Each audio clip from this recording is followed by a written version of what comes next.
the Holocaust question. Your thoughts today? I made a mistake. There's no other way. I mean, there's no other way to say it. I got into a topic that I shouldn't have, and I screwed up. I mean, and I hope people understand that we all make mistakes. I hope I showed that I understand that I did that, and that I sought people's forgiveness because I screwed up, and and I hope each person can understand that part of existing is understanding that when you do something wrong, if you own up to it, you do it. You let people know, and I did. So for me, I mean, obviously there's two takeaways. One is it's a very holy week for both the Jewish people and the Christian people, and this is not to make a gaffe and a mistake like this is inexcusable and reprehensible. And so of all weeks, this was not, this compounds that kind of mistake. But second of all, and so first of all, it's obviously, it's just, it really is painful to myself to know that I did something like that, because that obviously was not my intention. And to know when you screw up that you possibly offended a lot of people, I just, and so I would ask obviously for folks' forgiveness to understand that I should not have tried to make a comparison. There's no comparing atrocities. And it is a very solemn time for so many folks that this is part of that. And so that's obviously a very difficult thing personally to deal with, because you know that a lot of people who don't know you wonder why you would do that. So that's first and foremost. And then secondly, just from a professional standpoint, it's obviously disappointing. I think the president had an unbelievable couple weeks.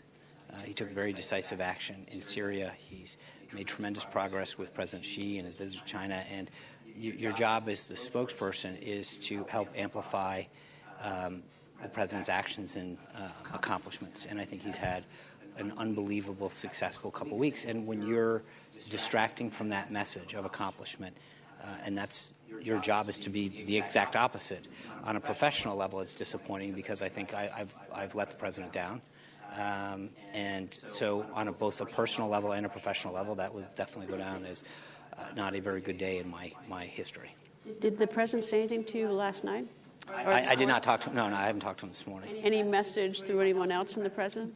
I don't get into private conversations. I just, again, this was my mistake, my bad, that I needed to fix.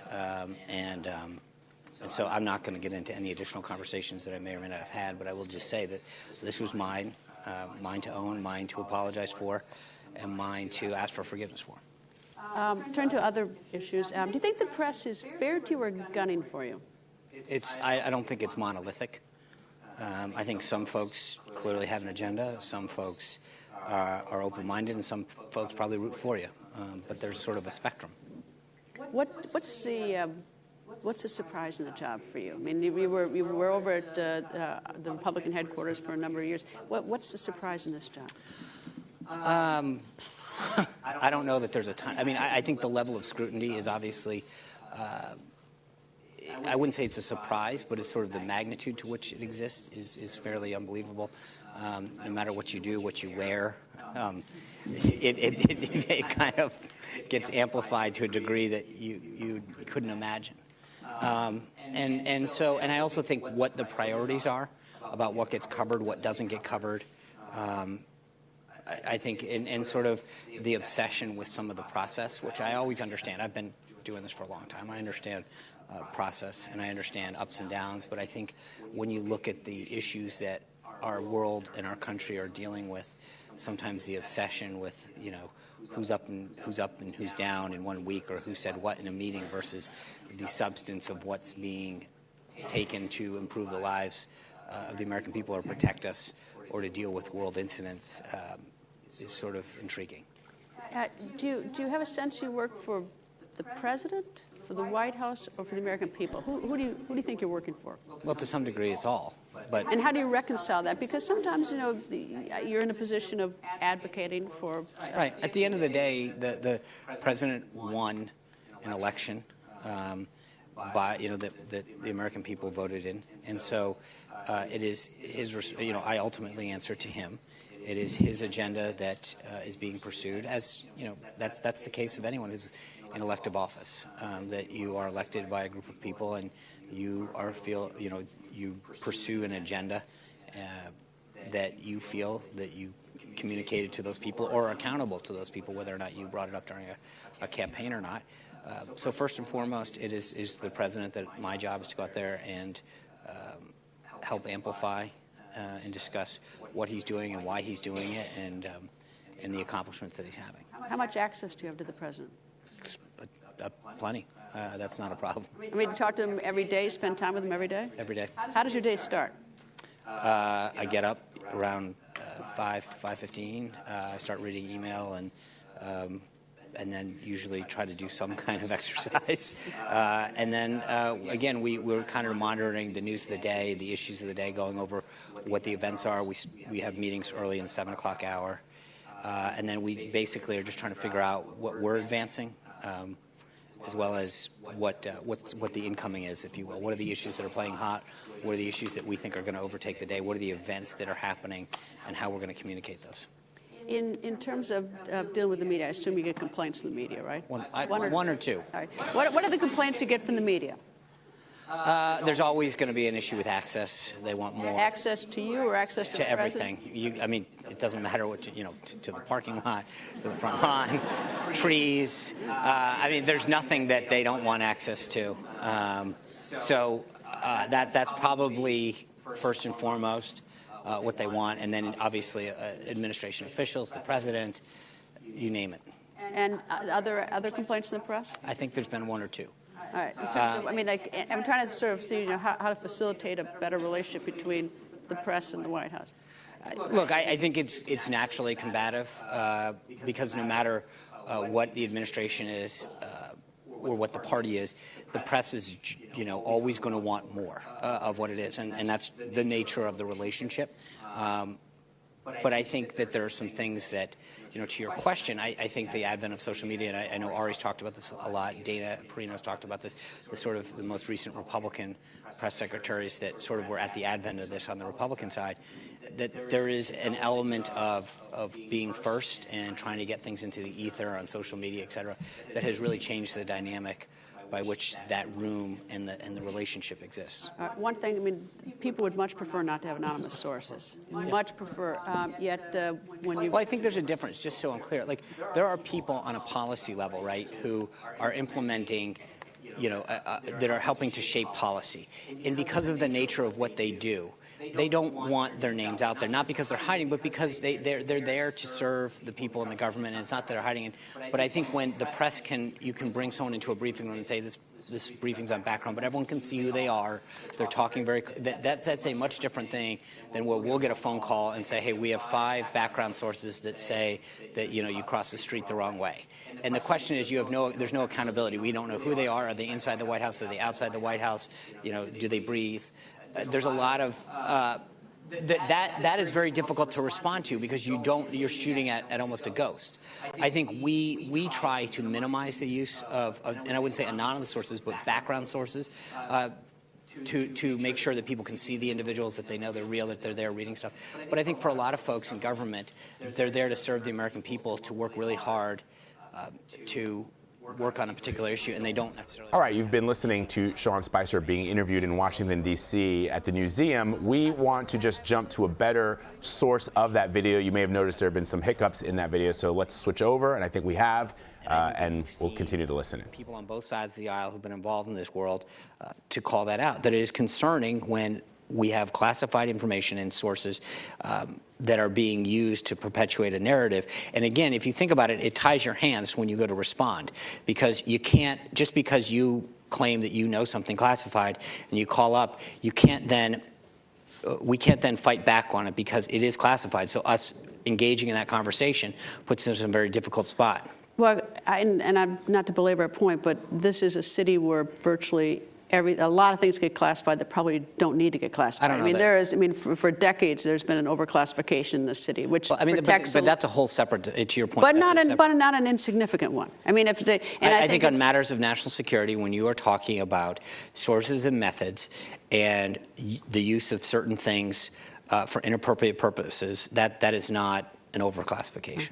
The president tweeting. I mean, he says he's going to continue to tweet, and I imagine it complicates your job somewhat. Well, I think that's the default narrative, but I also think that when you realize that he has an ability through all the channels that he has, well over 100 million people that he can reach out to.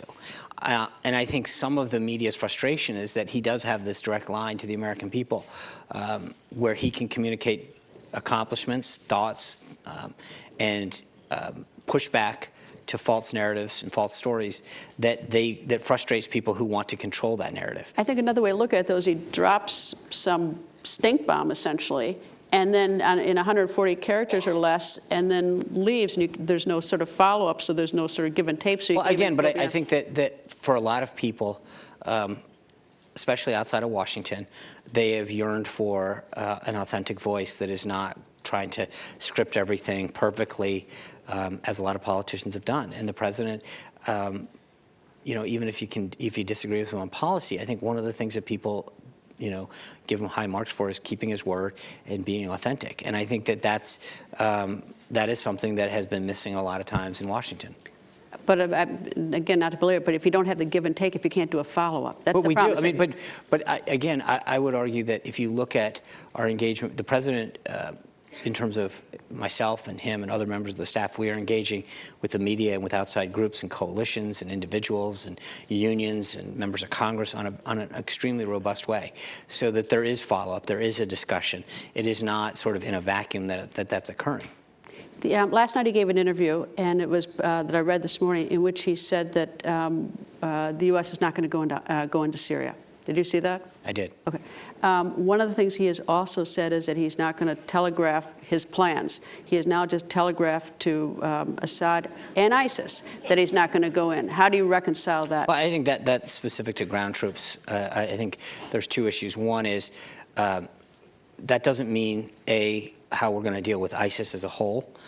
So if we have to deal with ISIS and it moves into Syria, that's one thing. I think going in and occupying Syria for the express purpose of regime change is something that the president's been very clear on that throughout the campaign. So I think to sort of try to extrapolate that, I mean, this is something that he talked about well into the campaign, that the use of force and the use of military troops and something like that. So that shouldn't be a shocker. That's been something that he's been talking about for a while. So Assad should not take his comment, that we're not going to go into Syria, to mean that he's not going to do another airstrike necessarily. Oh, absolutely not. So that's still on the, that's still. 100%. And I think the president said that in the same interview, that should they continue to use gas, especially against children and babies, that the president, all options remain on the table. But make no mistake about it, I think the president showed last Thursday night that he will use decisive, justified, and proportional action to right wrongs. Secretary of State Tillerson is in Russia today, in Moscow, and do you know if he's going to meet with Putin? Has that been confirmed or not confirmed? It has not been confirmed. Okay. Do you know if he's going to meet with Putin? It has not been confirmed. All right. I'll leave it at that then. I won't give you another follow-up. Assuming he were to meet with Putin, hypothetically, if he were to meet with Putin, what would be his mission? What would be the mission? What's the message to Putin? Probably, I mean, I think that there's going to be two folds at the front of the agenda, whether or not he's going to meet with Foreign Minister Lavrov, and he will communicate the same message, which is, number one, I think there is a shared interest in defeating ISIS in the region, that we have a national security concern that should align with their national security. And then with respect to Syria in particular, we've all been party to an international agreement on the use and possession of nuclear weapons, of chemical weapons, and that Russia should live up to its obligations. Remember, Russia right now is an island. It's Russia, North Korea, Syria, and Iran. That is not exactly a group of folks that you want to be associated with. Russia is, among that group, the only non-failed state. So if you're Russia, you are really isolating yourself by aligning yourself with Assad and not calling out the actions that both you and he specifically said that you would not engage in. So, but what are the consequences? I mean, suppose that Putin... I think we had a consequence Thursday. Some consequence, but suppose today that Putin, should this meeting occur, hypothetically, suppose Putin says, okay, I get it, no chemical weapons, but I'm going to help Assad with his barrel bombs and everything else there, because I like my base in Syria, and I'm going to do everything to prop this guy up. Meanwhile, Assad just continues to annihilate civilians and push refugees out of the country. I think, first and foremost, we have a shared interest in not only defeating ISIS, but stability in the region. I think that is something that we can talk about. Russia is in Syria. I think we can all agree that defeating ISIS should be, and stability there is important. And then I think with respect to regime change, we can't possibly see a stable and peaceful Syria in the future with Assad in charge. So we can have that discussion with them. I'm not going to, I will let the Secretary of State have that discussion with his counterpart at this point. But I think we have projected our interests and concerns to Russia very clearly. All right, the USS Carl Vinson is steaming its way towards the coast of DPRK of North Korea. Kim Jong-un has had his provocative words, which he has done before, but they've had 5 nuclear tests and they've had multiple missile tests recently. What's the end game on this? Are we just waiting for Saturday to see if Kim Jong-un does something, has another missile launch on the birth date of Kim Il-sung, his grandfather, or what's the program? I think we need to get the world community in agreement, particularly China. I mean, we've had very productive talks with both Japan and South Korea, but China can play a very important role, and something the president discussed with President Xi last week, Thursday and Friday, about again, this is almost like Russia with ISIS, but we have a shared interest with China of making sure that we don't have a nuclear North Korea. We do have a nuclear North Korea. We do. I mean, they have a nuclear weapon. They have 20,000 artillery weapons on the border facing its soul. They have short, medium-term missiles. Again, I'm not going to get into discussions about their nuclear capability. I would just say that it is in our shared interest to not have them have the nuclear capability to fly and launch rockets with nuclear capability. And I think that the president had very productive talks with President Xi last week. And I think we need to continue to make sure that the world community stands strong with us, which they have, to make sure that we all understand the threat that North Korea poses. I don't pretend to have the answer to North Korea at all, but that's the same thing that we heard from President Obama before President Trump, President George Bush, 43 before that, President Clinton before him. Nobody's been able to in any way deter North Korea, and it keeps inching forward. Yeah, well, I would, what's different now? I would just say that I'm not. One is I would go back to last Thursday night. We also had, 6+ years of the last administration drawing red lines and saying that they weren't going to do anything. This president took very decisive action. The world community, bipartisan, domestic group here applauded the president's action. I think with North Korea, as I mentioned, the president's had very productive talks with President Xi. We'll see where those talks land. What could China do? What do you foresee China doing? This is not a discussion that is one that you have in an open setting. I believe that the president and a lot of the cabinet had very productive talks with China. There's a lot of stuff that can happen diplomatically to continue to isolate North Korea and to undermine their ability to possess and launch nuclear capabilities that threaten us. Well, we have historically had very little intelligence about what's going on in this hermetically sealed nation. And I'm not going to.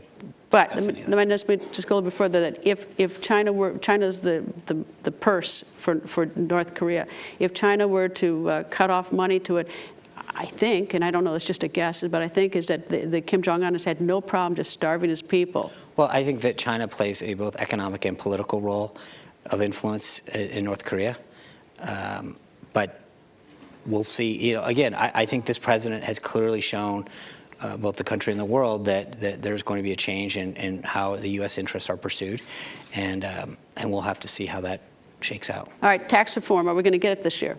I feel I know that the president and a lot of members of Congress want to do this on two fronts. Why aren't they doing this now? I mean, it's like, why can't they multitask?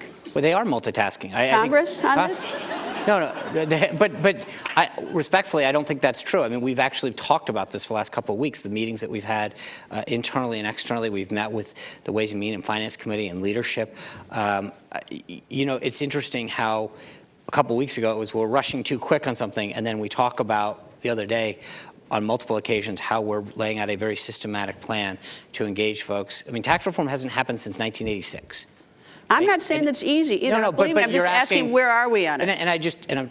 But I think that we've been talking about this, and so I've literally probably been asked about this multiple times in the briefing and laid out where we are in the process. We've had internal discussions.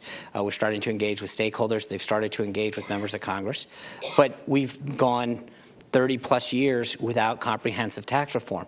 There's a lot of people who have a lot of ideas on two fronts. One is on the corporate side, we have a big problem with our corporate tax rate maintaining and growing businesses here in the country. They are fleeing our country. And I think this president is committed through both tax reform and regulatory reform to create a better business climate that allows companies to stay here, to want to start here, and to grow here. And you're seeing the progress on a lot, especially on the regulatory front. The president's made tremendous progress. He can do those by executive order, though. Yeah, and he has. But the comprehensive tax reform has got to get this thing up Capitol Hill to move. Absolutely. But I think on the regulatory reform, and I think that gets overlooked a lot, one of the things, whether it's the automotive sector, the steel sector, the coal and mining sector, and a lot of other manufacturing sectors, that we're seeing a lot of progress. Companies coming back to the United States talking about investments they're going to make, because I think the president's accomplishments and actions on regulatory reform is creating a better business climate for them to be here. But there's the other piece of this, which is the tax piece. It's going to take some months to get this done. And believe me, I actually am more critical of Congress on this. The president just said we're going to have it, and he's the leader, but Congress is the one who's the engine for this. Right. Congress has got to do this. And we're engaging with them. So we'll be by the end of the year. That is clearly our goal, and I think we've got to look at both the corporate side and then making sure that we really give some relief to middle-class Americans. In light of the fact that by the end of the year, and if there is comprehensive tax reform, there's going to be a huge revenue shift one way or another. And do you expect that it'll be effective as of the year 2017, or do you think, are we talking sort of prospectively, the tax? Well, any idea? That's going to be part of the discussion. So to get ahead of when that reform would go into place, whether it's fiscal year 2017 or fiscal year 18, again, that would be probably part of a lot of the discussion. President Trump also spoke about Steve Bannon last night, and about it appears that there's some sort of feud going on in the White House, or maybe feud's a strong word, but something between Jared Kushner and Steve Bannon, at least by the president's remark. What's going on there? Well, I think a couple things. Number one, I think a lot of it is overblown, what you see in the media. The president has brought together an unbelievably talented team of successful individuals, whether it's in business, academics, government, and there's a lot of opinions. But that's, frankly, it's the same team in a lot of ways that had a very successful campaign.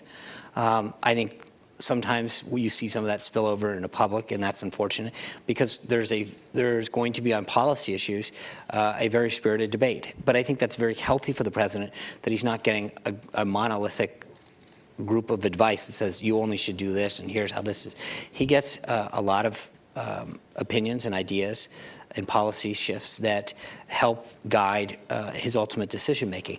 That's a very healthy thing, and I think that what we bring together is a lot of really talented individuals, whether it's Mick Mulvaney and his service in the Congress and his understanding of the budget process, or Steve's understanding of where the policies that the president campaigned on and how to enact them, or Jared's business acumen. There's a lot of things that are being done to help improve the government, to help enact policies that I think both keep us safer and help grow the economy. But there's obviously, going to be spirited debates. I think that is a healthy way for the president to get guidance and ultimately make decisions. Does the media get in the way of the White House doing its job? I mean, do you feel, is this a distraction? In what way? I mean, in terms of we report about the feuds. I mean, we're all, we ask questions about those things. But in many ways they're important, because these are important people in the White House. We've got the president's two top aides seemingly having disagreements, and we don't know the extent of it, and whether it's just an ordinary course of business, two people with two different ideologies, or if it's something more.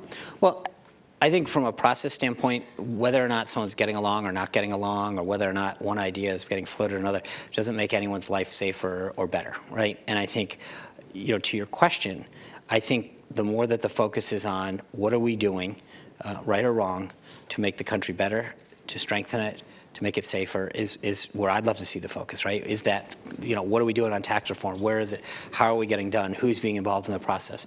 What are we doing to make our country more competitive and to grow jobs? Because I think whether or not you live in California or Connecticut, your focus right now is, am I doing okay? Am I able to help my family? Am I able to help my kids? Am I saving something for the future? Is my job safe? Is the business that I work for growing? Am I going to be able to get a raise? Am I able to contribute to my 401k? Are my streets safe? Is my country safe? Those are, I think, the issues that most Americans worry about and plague, that concern them. What am I doing about healthcare premiums? How am I going to keep up? Can I actually go see a doctor anymore? My guess is that that's whether or not you live on the East Coast or the West Coast, North or South, those are the issues that most Americans, I think, are waking up, not whether or not 2 individuals or 3 individuals are, going back and forth in the White House. So I understand that there's always going to be a little palace intrigue, but I think that the proportion that I've seen of palace intrigue versus policy is a little out of whack. All right, what's your wish list? If you had your wish list about the media, I'll give you a chance. What do you want? What do you want? What do you want to change? Well, how can we only have a minute and 50 seconds left? I will look. It doesn't really matter. In all honesty, the media's got a job to do. We've got a very robust media in this country, both right-leaning, conservative, left-leaning, and so I think as long as we have a healthy and robust media, I'm fine. I wish more people would focus on the policy and get it right. But it is what it is. This is the beauty of living in a free country. And so while I may want a lot of things, I think what we all should want is a media that takes their time, gets the stories right, doesn't worry about being first, but rather being right. All right, how much do you like the job? 1 to 10? I love it. I know that people, the funny thing is, that is probably one of the things that people say all the time, I truly do believe it's an honor to have this job. It is a privilege, and if you don't believe it so, then you shouldn't be here. All right, let me ask about the White House Correspondents' News. We only have 52 seconds left. Nobody's going. The president's not going, and the members of the White House aren't going. Your thoughts? What thoughts? Look, I think that it's, we're just, this is not the appropriate year to go. Why? Because I think there's, let's go back to question before that. I think the relationship and the coverage that we've gotten, I don't think that we should fake it. Going to a dinner where they sit around and you pretend that everything's all hunky-dory is probably not an appropriate year to be doing this. I think that they should go have their dinner, and I know that I know they put a lot of time into it, and that's great. But I don't think that just sitting there and watching a bunch of celebrities walk by is somehow an indication of how much you care about or respect the press or the First Amendment. I think they should have their dinner, but I think we have a right, in the same First Amendment gives us a right to say this isn't appropriate to go, and it sends the wrong signal. And if things get better, maybe we'll attend next year, but this is not the year to do it. So next year you'll go as my guest.